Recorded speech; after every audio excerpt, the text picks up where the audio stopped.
Hello, everyone. Again, it's Ian here at Retrospect, and I'm just going to tell you again, it has been a crazy couple of weeks. We're in the process of changing some things, and we will talk all about that next episode. There is some things going on in all three of our lives, honestly, and we're just going to be doing some things differently around here. Everything's going to be fine. The show's going to still keep going on, but just know that we need some time to adjust all of that and figure it all out and get everything all squared away. Like I said, you'll hear more about that in the next episode. But until then, here is another episode from our back catalog. We went ahead and chose one from way back in the beginning. So there's a little throwback from way back whenever we started, and we hope you enjoy listening to this episode again, and thank you so much. Welcome to the Retrospect podcast, a podcast where three guys come together from different walks of life and discuss, whatever, really. All kinds of stuff. Exactly. As always, my name is Ian, and I'm joined with Stoney and X-Man. Hey, everybody. How's it going? Awesome. Yep. Couldn't be better. Another week in paradise. I've just been thinking this week, I've really enjoyed our conversations so far.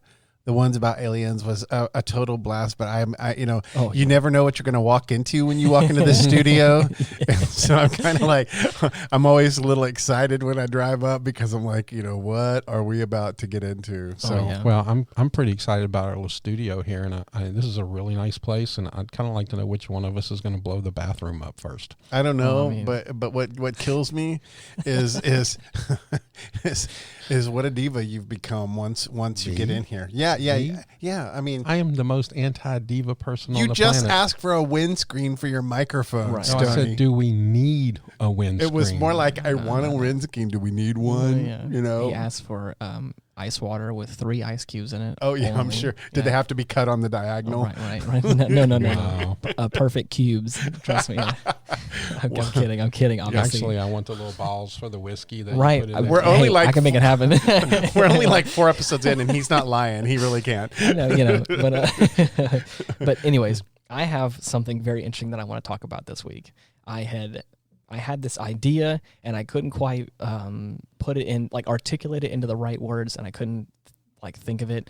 And so I sat down with my girlfriend Mallory, and I just was talking about this idea, and then she said something, and I was like, man, that's exactly what I was looking for. And it was just that little help that I needed to push me over the edge. Is this the alien chick you've been seeing? Nope. My 100% human female girlfriend. That's Are so you cool. sure? Actually, how did you get Mallory to date you? Because she's really nice and awesome. She's amazing. You said the same thing about my hottie doctor too, didn't you? I know. At first, I thought maybe she's blind or something. And then here's the fun part: have you looked at your wife? Why did she start dating you? I'll tell you what. I know, man. She totally. Talk about out of your league. I know. I can't believe it. But we're all very lucky men. We can all say are. Yes, we are. But my question is, I wanted to do something a little bit more. I guess I want to show you guys some respect, and I want to also want to be a little humble in this situation. Oh, this will be a first. From a millennial. Yeah, wow. Hear me out. Amazing. Please. I'm being kind, please. What is the date? I want to mark it on my calendar. My question is, what are your words of wisdom that you would, from your life and from your experience, that you would give to me or that you would give to your sons?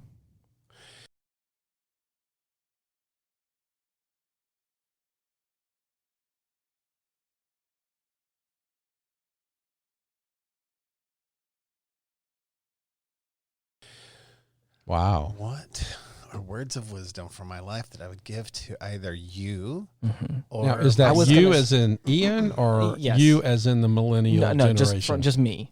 I wasn't trying to make it big. You guys know enough about me that I was like, I feel like you guys have lived at least a little bit longer than I have, and I'm always willing to learn something from somebody who Well, is. the first thing I would tell you is hold on to Mallory and don't let her go. Trust me. Because finding another one like that's going to be really hard. Yeah, Mallory's don't come along every day. Right, so, right. like, when you like it, bam, put a ring on it, right. That's right. But I had this question. But he's a millennial. He only has 0.75 kids in his lifetime, and Right. and maybe a 0.69 of a committed relationship with another adult, and so right. Again, they're talking about the generation of millennials, not me. Because please, I don't. No. Anyways, but the original question that I had, which again, this can also kind of separate into that as well, was like relationship advice or life advice that like you guys would have that you can that you can share with me, like going into a possible new or a very committed relationship with somebody. I'm trying to figure out some career goals and stuff like that. But also, I was thinking, Can I bring in something that I'm going through right now with my son? right? no.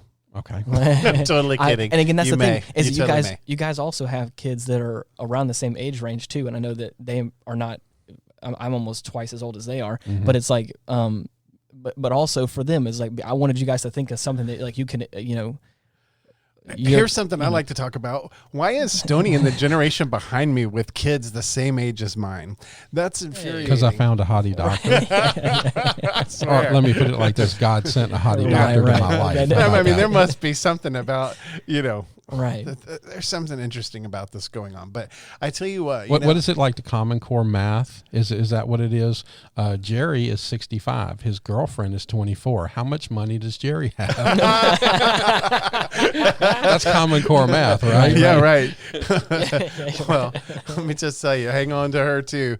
But you know what? The very first thing I thought of when you asked your question was like, just be true to yourself. Like, don't try to be somebody that you're not. Right. And don't try to don't let other people like impose their expectations on you, and don't let people bring you down because you're not the person or you aren't the way that they wish that you would be or whatever. Right. Like really just stay true to yourself. And the reason why I say that is because, you can drive yourself crazy in life. Right.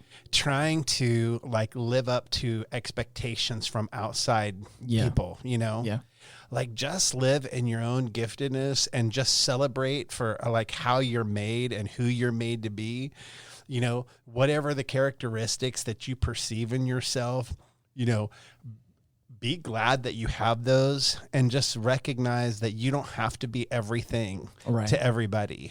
Because, so many times in my own life, I don't know about you, Stoney, but like so many times in my own life, I've had people who have either, been critical of like, why don't you do this? Or why don't you do that? Or why aren't you like this? Or why can't you be more this? Or why Do you pay my bills?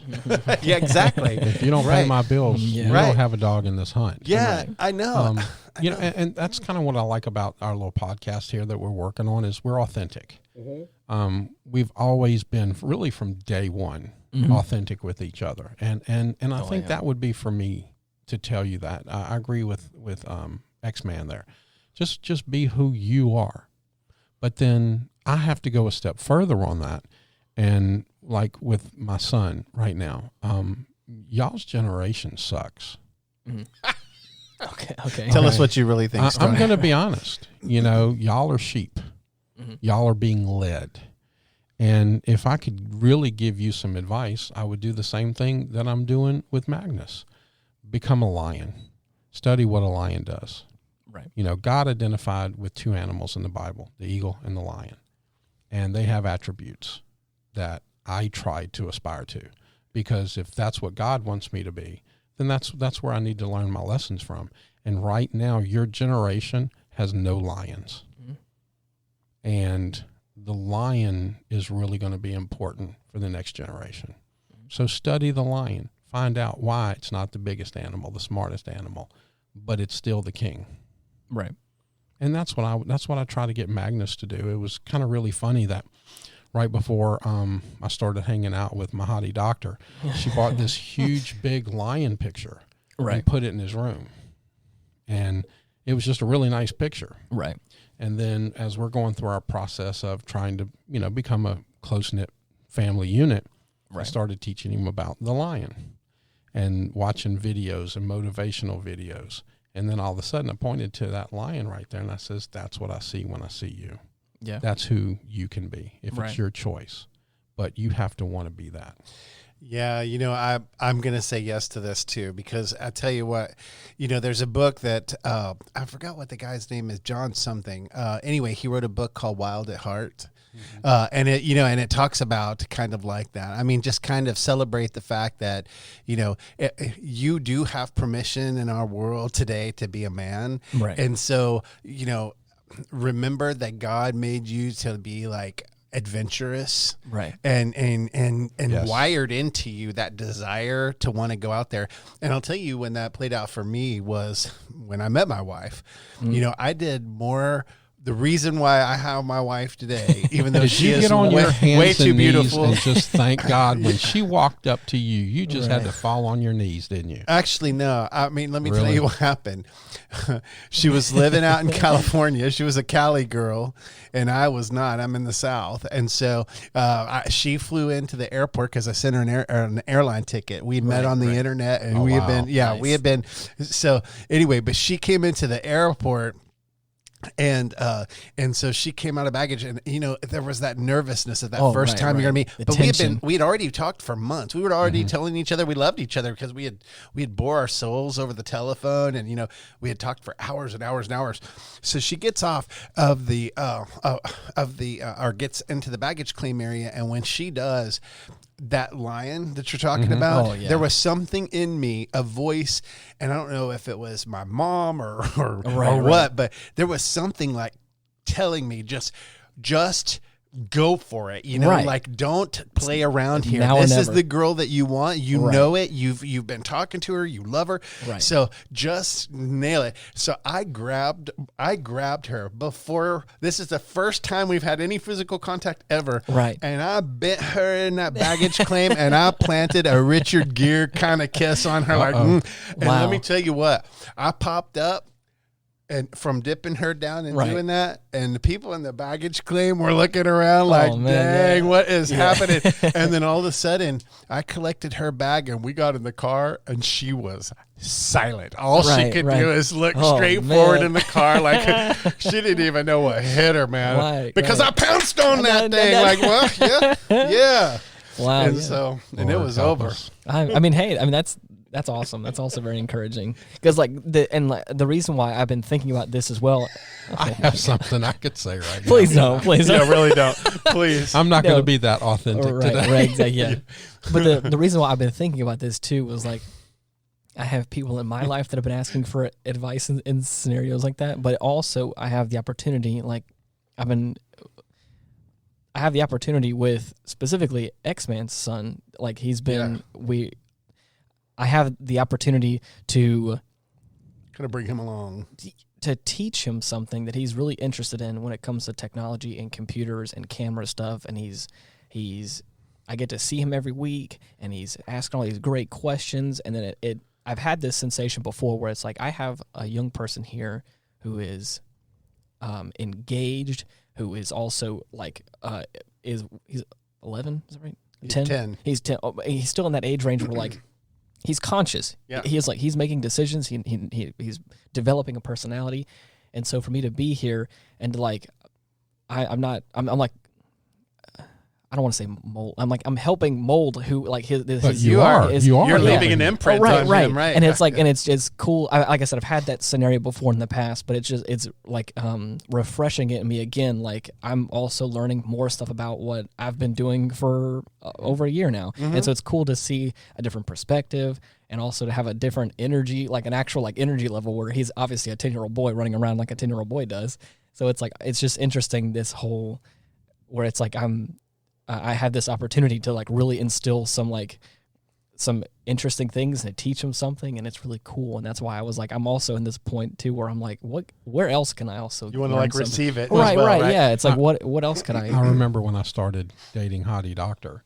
I love how that's her. So do I. You were so pathetic. Let me tell you. Come on. No, I'm going to tell. Something happened. I went to work a couple weeks after that, and my lieutenant at the time, who's now a captain, sat down in my office, and he was kind of very serious, and he just said, I want you to know something. I'm really proud of you, proud of the direction you're going. I'm proud of the fact that you've kind of taken Magnus on as your own. Right. And he said, I just want you to know how serious it is, and you can affect the course of his life. Right. From this moment on. You will. You will affect it, regardless whether you want it or not. Hear me out. He already has. Like, It's like, oh, I know. Yeah. He's like a whole different kid. I mean. It's and that's it too. Up until Magnus, I had 23 godchildren. Right. I had I know of. I don't really remember the 80s, but I may have some summer children. You know what summer children are? Oh, yeah. Yeah, some are over here, some are over there. Dang. I thought about running for office just so all the media would drag up what I did in the 80s so I could remember it. I was going to say, just so everybody could see how many voters you procreate. Right. But it's really interesting, to watch you take that role on. Because you really haven't mentioned a lot about having other than alien children. Oh my God! Stop you haven't talked about having a lot of kids, right? Yet. No, yeah, and that's yet. Yeah, you're not really completely opposed to it, but it's just not in your frame right now. Exactly. And it wasn't in mine either. Yeah. So he started popping them out, but I didn't. He's right. I am an older generation with a child his age now. Yep. Yeah. And not your child. My child's age. Yep. And it's humbling. Oh, yeah. It's very humbling. Yeah. Because, you hear about parents talk about all the time, how hard it is and how energy draining it is. And you don't realize it until you have that pulling you all the time. Oh, right. The benefits are awesome. Yeah. Oh, everybody thinks that they know how to raise kids until they have them. Right. And then it's kind of like, then, that humility you're talking about, it definitely comes up. Yeah. I mean, I can't even tell you how many times I've heard people that don't have children tell me how I should be raising mine. Right. But it's kind of like, that's not how it works. You put this situation in its context, right, and it really flips it on its head. Well, there's so many angles in a kid. What worked for you raising your kid isn't going to work for my kid. Of course. And what you watching us work isn't going to help you with yours, because even the little things, if you change one thing in your past, it completely changes who you are today. Mm-hmm. So so children are raised with all of that input, and they really do just the best that they can. Yeah. The other thing, and this is probably a good time to talk about this. Be careful and choosy and very selective about whose leadership you put yourself under. Yes. Right. Absolutely. Because you know what? I trust my kid with you, which is why you have the opportunity to engage that in him and pour into him. But let me tell you, I am very protective of my kids and who leads them. And I'm very protective of myself and who leads our family. Absolutely. So that matters a lot to me. Right. And we have absolutely left places and situations where we did not feel like the leadership was something that we would aspire to personally. Right. So, I mean, if you can outlead the leader, you're probably not in the greatest place. You know what I'm saying? That's right. But that's also why I mentioned the lion and learning how to be a leader in today's society where no one wants leaders. Mm-hmm. They want other sheep. Right. They want to follow in this mob mentality because they think they can get stuff done. Yeah. And you're not. Of course. You're really not. What's the old saying? I'd rather be, in an army, of sheep led by a lion than, lions led by a sheep.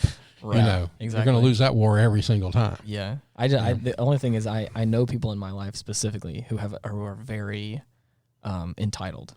They believe that that you have it, therefore I should have it too. Kind of thing. And it's like, I was not raised that way. Right. It's like I bust my ass to like you go get it. yeah, Right? I bust my ass to make money, so then that way I can buy it. So that way I have nice things. Yeah, not so same that way here. you can steal and break it. Same here. So it's like that's one thing that I've realized that like again, people from my generation and even younger people have that same mentality of like it's just I don't know. I think it's kind of embarrassing to be honest, but yeah, you know, it really is. There's one thing though that I do want to say, kind of a warning about what Stoney's told you, is that you have to be careful. I don't want these animal wild kingdom metaphors to get too convoluted because he already has an alien addiction. Oh my God! So I'm just afraid if he starts having animal I sex thought he too. was going to go somewhere serious, and I'm afraid dive bomb if he starts banging sheep, I'm out of here. God, I'm off the please show. No. Please no, Jesus. Don't worry, Ian. His day is coming. Yeah. But His day is coming. since we're kind of talking about the whole children situation as well, like I guess this also kind of splits off into the original thing I was talking about. Like, is there pretend like your sons weren't listening to this or aren't going to? Is there anything that like you would want to say to them, like for their future, for them going into like teenage years, I would adulthood? tell them, don't listen to anybody but your own gut. Right. Don't listen. You need to be married by this date. You need to have kids by Right. this date. And you got to finish school before you do this. Your gut is going to tell you more about you than anything. Yeah. And no one has the right, other than the people like X-Man said, who you put in leadership. Right. Leadership is not who's above you in authority. Yeah. Leadership is about who has some type of informal authority in your Right. life. Yeah. Right. You know, and Like, that's who do really you want to be important. like? You know, Yeah. like what do you want to emulate? I don't know if I can say this or not, and feel free to pull it out, but I actually work for X-Man. Mm-hmm. But I have a certain leadership with him that he allows me to have. When Absolutely. I speak, he listens. Right. And it's not because I demand that. It's because we have different time. expertise. Yes. We're different Yes. people. We are Absolutely. and you're absolutely right. There are areas in life where I feel like you have something way beyond anything I know. And how many times have I come and sat in your office about being a new parent? yeah, exactly. You know, Yes, because right. you have that experience that I can pull off of. Right. So who you keep in your life is very important. Yeah. Mm-hmm. And sometimes in life, and this is going to be very hard, and y'all are welcome to disagree with me, sometimes you have to cut even your best friend so you can grow as a person. Yeah, it's true. I know that. It's true. I actually had that situation happen. And you know what? Sometimes you kind of grow beyond some people, and it's not because they're not great people or they're not lovely or wonderful or great, but to let them have those kind of status places in your life, Right. you grow beyond it, and you're kind of like that. But I'll say this too, you know, you can also freeze people where they shouldn't be frozen. And I think that's really important for you to know too. People do change regardless of what we say, or sometimes we blow that off. They do. They have the capacity for change, and people really can change. You have to look at their history and you have to consider all of that, but there are people who change, and sometimes we freeze people at their worst moment, and we never let them grow past that situation. And so that can be equally dangerous. I mean, you know, because it can lead to a bunch of grudges and things that you'll never get over, or, you know, like people that you went to school with, you know, in high school, you froze them that way, and they're still that, you know, jerk on the playground. Just imagine how much you've grown since then. And it's like, you know. Yeah, exactly. So here's something I would probably like to say too, that, you know, thinking about, and this is a really good conversation because we've kind of had it all before, and maybe not all at the same time, but different between each other. You know, one of the things that gives me peace in life is the day, and it was a very specific day that I realized not everybody thinks the way I do. Yeah. And I got a lot of peace from not having to try to worry about people thinking I think the way I do. Yeah. Mm-hmm. You know, nor do I have to conform to Right. any. And then just to kind of bring into that as well, one thing that I know that my family had taught me specifically, and I think I mentioned this on the podcast a little while ago, was like respect people for who they are, what they believe in. Doesn't mean you have to believe what they believe. Doesn't mean you have to do what they do. But they're still people, and you should respect them as people. Like, well, I think that's what's wrong with the millennial generation today, and this is a show about generations. Yeah. Is that they think you should think the way they do. And if you don't, they want to destroy you. Yeah. And that's really, really funny about my generation. We learned very early on, if I don't like a TV show, guess what I'm going to do? Yeah. I'm going to reach up with the remote and I'm going to change it. Yeah. I'm not going to stop someone else from enjoying the TV show that they enjoy. Yep. But now today, if they don't like what they see, we have to have that show banned. The actor has to be fired. We need to shut everything down. The first question this generation asks when something goes wrong, do you plan on resigning? Yeah. No. So basically what I hear you describing is cancel culture. Cancel. Right? Yes, cancel absolutely. culture. Okay. Yes. So yeah, I mean, and that's a thing for sure. Like, I mean, I think that it can be to that. I will say this, my only challenge to that is like, if you put as much effort into forgiev's Wow. and to learning Good. as you Yes. do into canceling Right. and demeaning, then how could that change the outcome? Well, of the I'm going to bring it back to certain leadership. Two real words that every leader should know is perspective and empathy. Mm-hmm.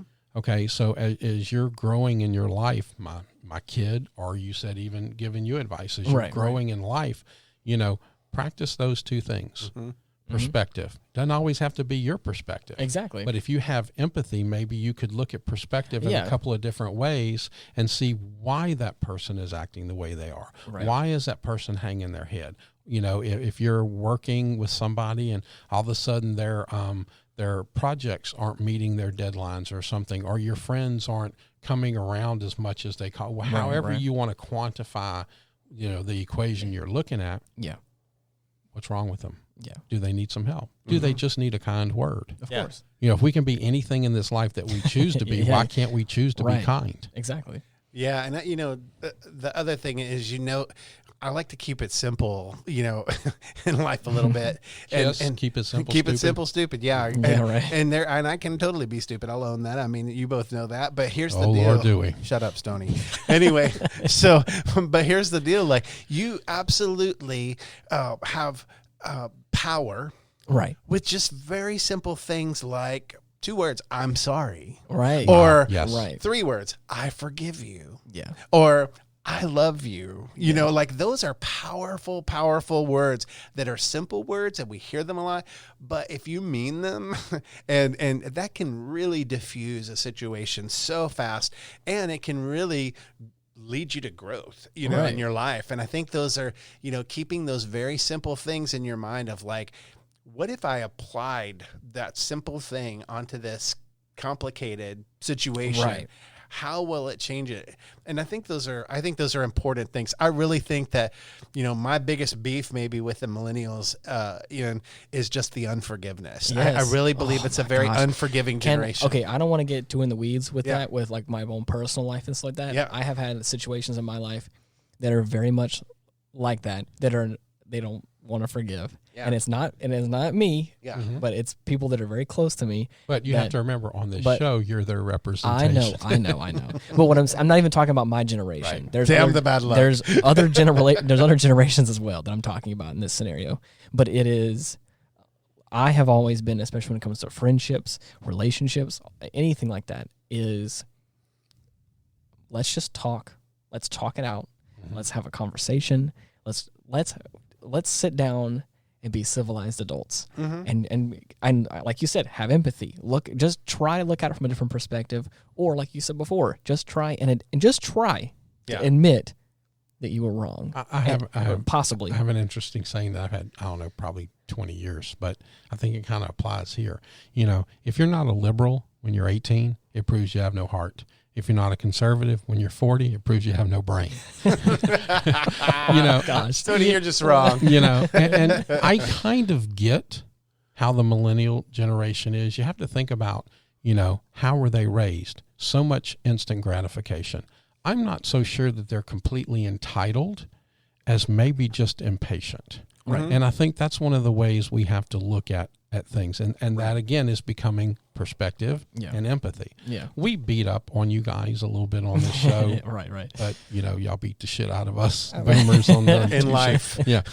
And so, but, when you put those two things into perspective. Right. And you look at it, They grew up in the generation of everybody gets a trophy.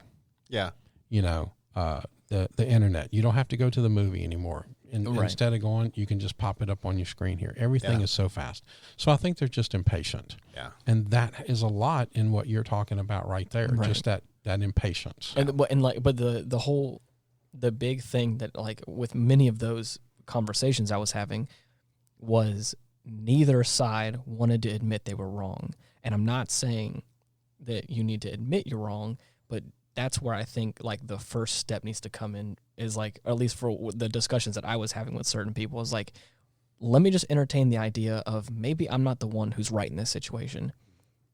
And then how can I go about seeing it from the other perspective? That's because they're too busy being a mean girls club. Yeah, Like exactly. little mean if girls. you're not patient, Right. if they're living in this impatient world, right, they're not going to take the time to see somebody else's view. It's like they're gonna hate this, they're gonna hate this, and boom, they're gonna chase a rabbit. right. They honestly, never got to the point of forgiveness because they don't spend enough time on that project. You're describing narcissists. Is what you're doing. I mean, honestly, you really are. I mean, it's a very narcissistic. It's all about me and but what that's I the think. generation. What I like, that's the generation they have. There is a lot of that's rampant there for sure. But another thing that I would want my son to hear from me, Ian, is if you're gonna do stuff, go all in. Right. You know, like, don't do it half-ass or half-hearted. Yeah. Go all in. Yeah. And make sure that, you know, that you're 100%. 100%, you know, because that tentativeness can cost you. Right. You know, it has real consequences if you don't.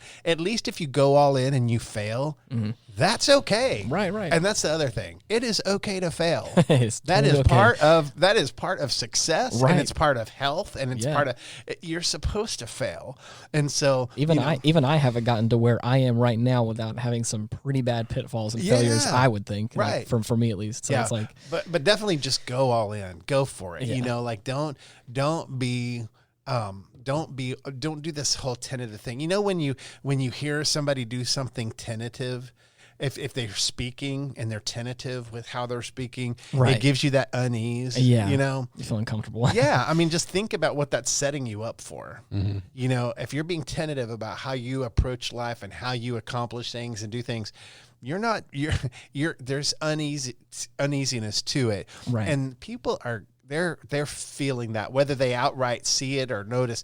They're experiencing it, right? You know, but when you do something and you're confident and you're going to go balls to the wall and you're not going to, you know, you're just going to do it with all your might. I had a guy, I swear, that I worked for, loved the guy. He was totally instrumental. He was a mentor to me. I appreciated him so much. But I swear he always wanted to put me in a box. Oh, no. Like, you stand here, you say this, you say it like this, you know, don't ever like be yourself. Don't, you know, and less passion, please. Less passion, less, you know, what are you? People are asking questions. Are you really, you know, overly charismatic? Are you there? And it's kind of like, seriously, you know what? I'm not any of that. I'm me. You know, and I'm going to agree with X-Man on that one too. Dr. Miles Monroe said in a lecture that I listened to, he said everybody is born on this planet with certain gifts. Yeah. Okay. Pick one.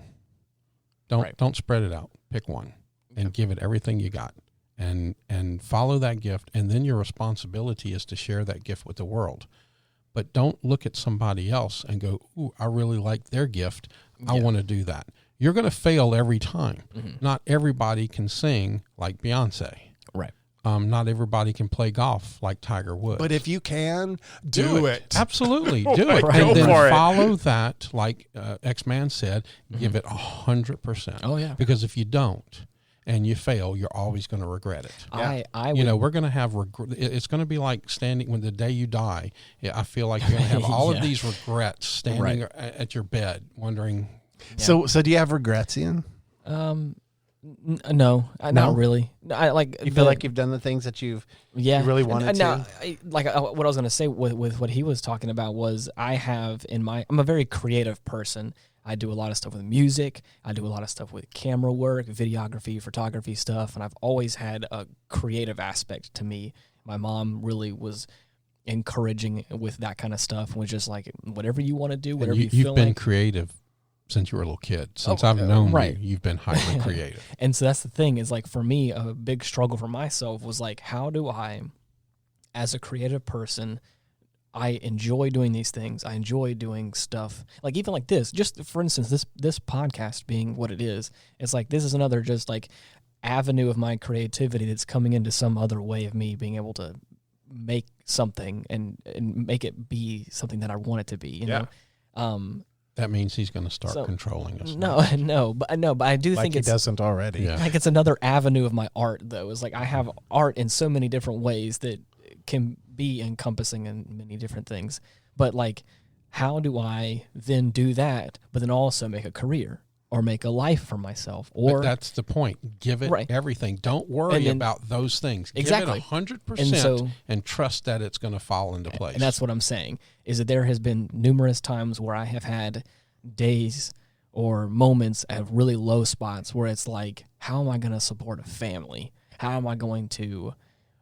Let me tell you how you're going to monetize it, and and that takes a lifetime. That's not a one and done kind of thing. Right. But let me tell you what happened. Like for me, you know, I was a musical dude. I started off that way from the time I was a teenager. I was already playing gigs and doing things. Right.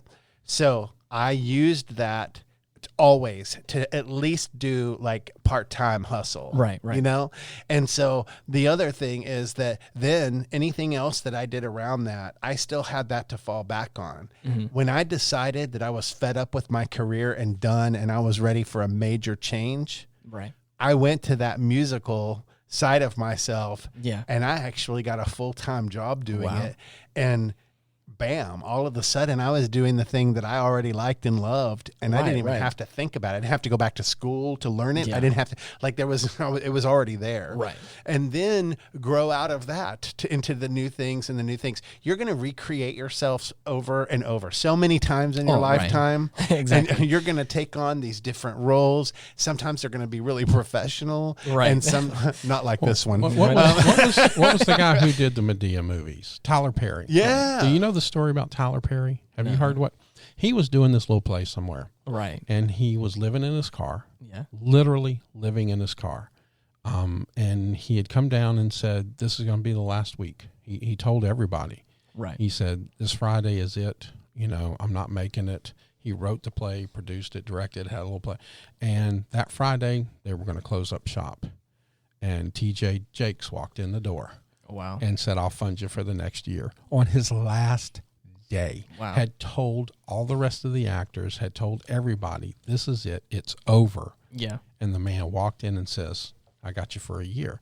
So you have to follow and believe that process, and don't let anybody else discourage you, because you don't know what's coming next and tomorrow. So that's the thing for me, I guess, going back to what you had asked before, is like I don't have any regrets, but there has been other than doing this podcast with us. It's not a regret. I don't regret doing this. There's nothing that I look back on my life in particular that I can look back on and say, I regret doing this or regret making that decision. What about you, X-Man? Do you have any regrets? Not to cut you off. I thought you were taking a breath. Hold on. Is it not even the stuff that I think were probably bad decisions that led me to what is currently, I know there's always a lower low, but what is currently what I consider my rock bottom, I still think was a great experience where I got to live in another country and experience life in a different way. And it's like, so I think I've always tried to like glean something from it, even though it's probably been a bad thing. But like I guess the one thing that's always kind of been around that I'm doing better with is that going 100% into something. Yeah. But remember, that's what we talked about earlier. If you take that one bad thing out of your life, you're a different person. Yeah. Right. And that's what I'm saying. Yeah. But so for me, it's like I have struggled with that back and forth in my head of like, I need to make money. I need to have a career of some kind. Because again, a lot of people tell me that around me. And because again, I've had numerous people throughout my life say like, you're not going to make any money doing music. You're not going to make any money doing this or that or whatever. But I've tried to shut that out. But there's still this little looming presence that always kind of tries to come back in. So I've always had some sort of job that I've had, and then also my creative stuff that I have my passions in have always been a side hustle of some kind, and it's never been 100%. And if I do, a lot of times it's kind of like back and forth where like I'll do it and then I like will get nervous or something.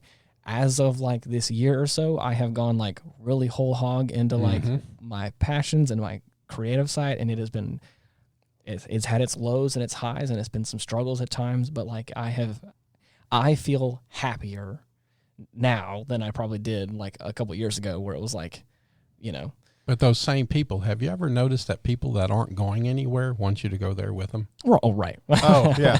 Come here. Really? Hurry up and come here Really? and then wait. So, because they think I think you they told me can't make money at music, they're going to tell you can't because that's how they feel. I believe was it you, Tony, who said on the podcast once, "Misery loves company"? Or was yeah, we did talk about that. I did talk about That's man. so true. But you know what? Here's the deal too. I mean, when you do go all in, I think you have less regrets when you fail. I really do. I think you can say, because you can honestly say, all right, I put everything that I could into that, and it just wasn't the thing. What if Tyler Perry would have ended Thursday? Right. Instead of Friday. Exactly. Oops. Yeah. Right. And now look at him. He's a billionaire. Yeah. And he's reaching people, and he's taking that one gift, and he's completely went into it. And now how many people's lives are he affecting with his stories? Right. Yeah. You'd asked me if I have any regrets, Tony.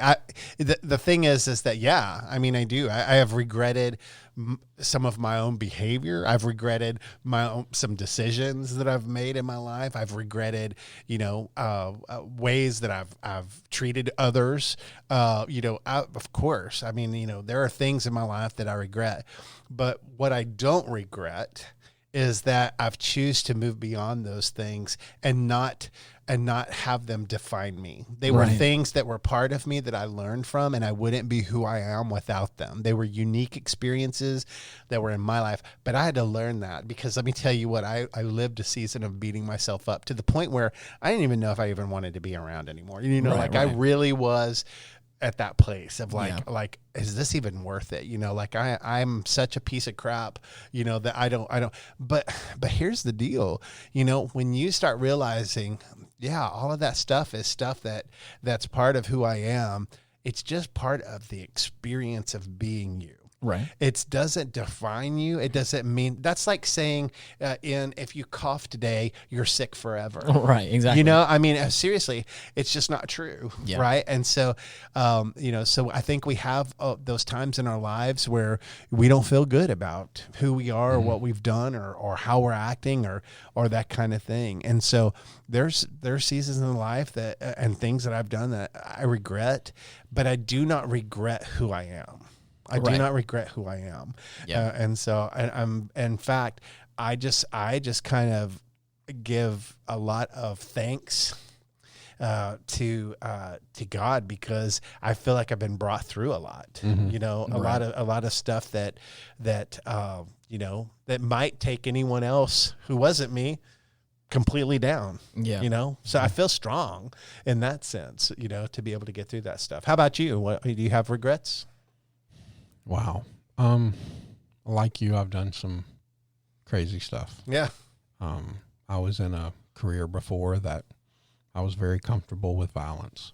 Yeah. But I got to see Is the this world. like a mud wrestling thing? I heard about that. No. A little more aggressive than that. Oh, okay.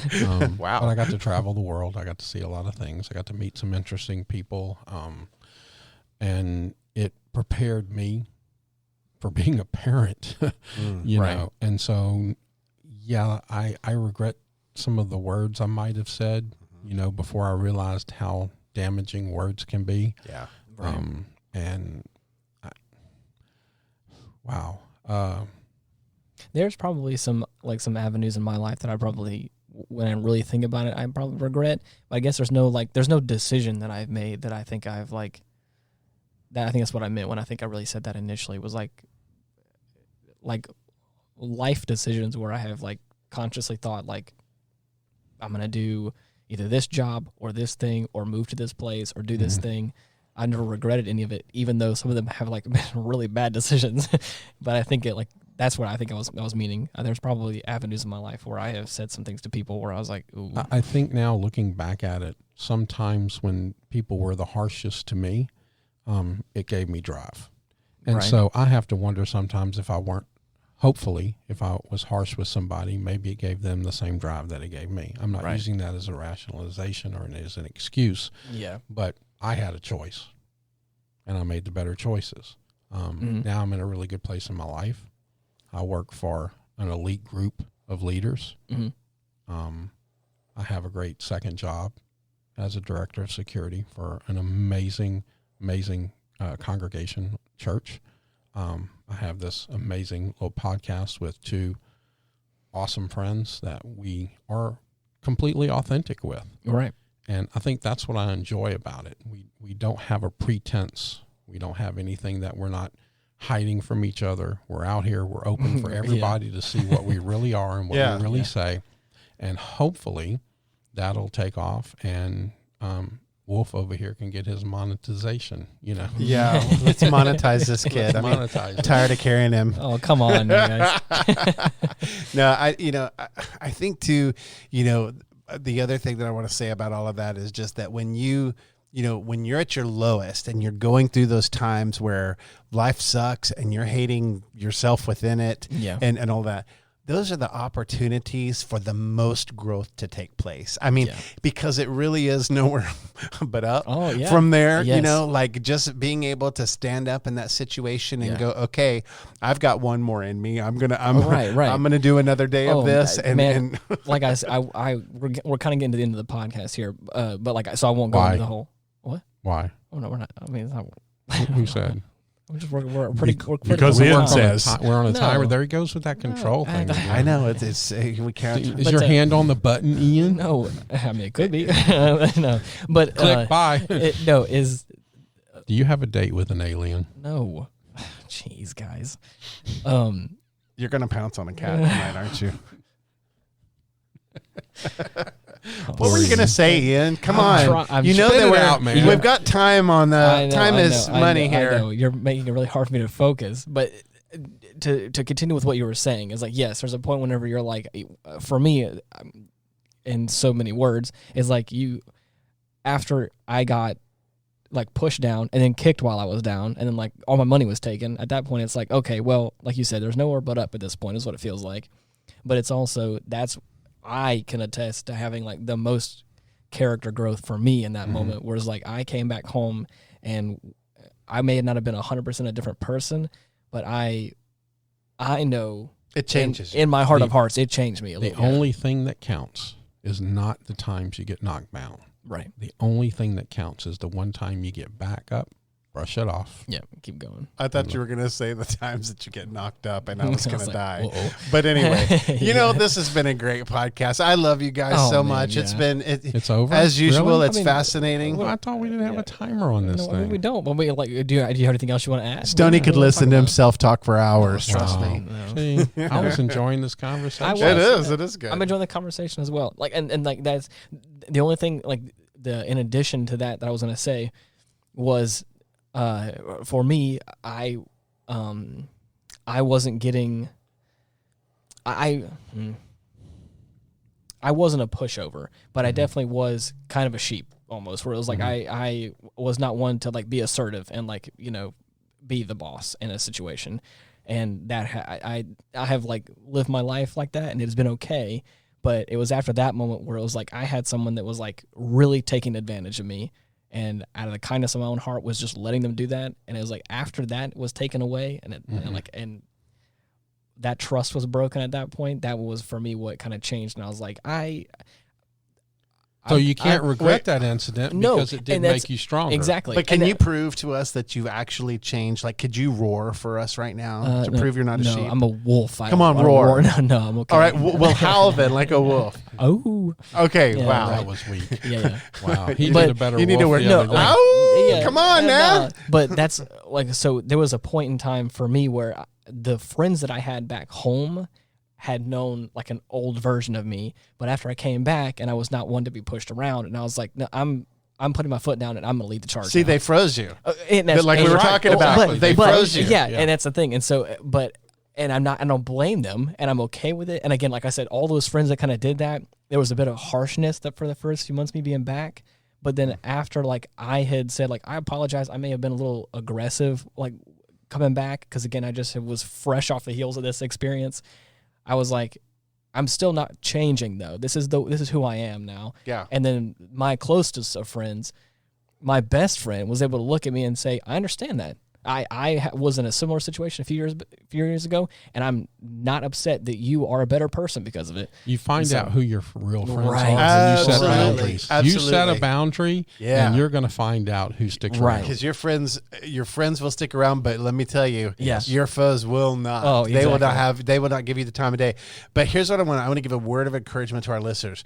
Break through all that bull. Yeah. Don't let people tell you that you're stuck. Don't let people tell you who you are. Don't let your past dictate who you are and determine how you perceive yourself. You have the ability. You uniquely have the ability and everything that you need within you to break through all of that stuff and really do what Stoney says, and that's like live like a lion and go all in and just do the things that you do and that you're good at to the best of your ability, but do them all in 100% and never look back. And Yeah, absolutely. I have two things I want to add to that. Go ahead. In advice to my son and to you, if you're in a place where everybody is asking you the questions, walk away from it. You need to be in a place where you're asking the questions so you can grow. Yeah. And that's really, really, really important. Yeah. And I think that's where you are now. You were in that place where, everybody, now you're going, look at the company you're keeping now. Right. It's different. You've changed, and I think the second thing is I'm going to go back to the gut. Right. Follow the gut. Right. Because your gut's going to give you more information, than anything. Your little conscience, your little Yeah. Jiminy Cricket. trust your gut. Right. What else do you have? That you And can remember, trust? don't trust the news. Yeah. A dog actually gets more information smelling another dog's butt than you can get on CNN. Just remember.